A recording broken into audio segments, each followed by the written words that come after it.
Shaking in my boots, unraveling the mystery. Hello, everyone. Welcome back to our channel. Today, we're diving into an interesting English phrase that you might have heard, shaking in my boots. If you've ever wondered what it means and how to use it correctly, you're in the right place. Let's explore this expression together and add it to your English vocabulary arsenal. The phrase, shaking in my boots, is a vivid expression used to describe a feeling of intense fear or nervousness. Imagine being so scared or anxious about something that your whole body, including your boots, shakes. Although it might sound like it involves physical shaking, it's often used figuratively to convey the emotion of being very scared or intimidated by a situation or a person. While the exact origins of shaking in my boots are a bit murky, it's a phrase that's been used in English for quite some time.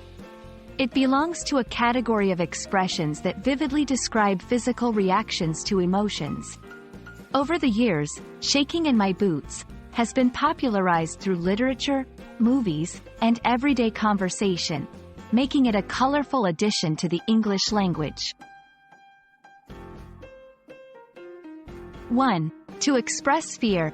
You can use this phrase when you want to express that you're very scared about something. For example, I have to give a presentation tomorrow, and I'm shaking in my boots. 2.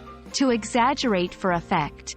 Sometimes, people use this expression to add a humorous or dramatic effect, even if they're not literally that scared.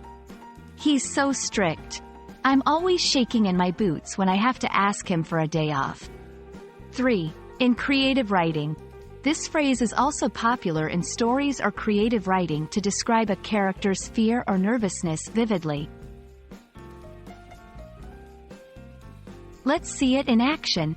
When I heard strange noises outside at night, I was shaking in my boots. She's facing her opponent in the championship tomorrow, and she's shaking in her boots. The thought of moving to a new city where I know no one has me shaking in my boots. And there you have it, folks. Shaking in my boots is a colorful way to express fear or nervousness in English. Whether you're using it to describe your own feelings, adding some flair to your storytelling, or just enjoying the richness of English expressions, it's a great phrase to know. We hope this video has been enlightening and that you're a little less shaken by English idioms now. Don't forget to practice using it in your conversations. See you in the next video, and keep learning.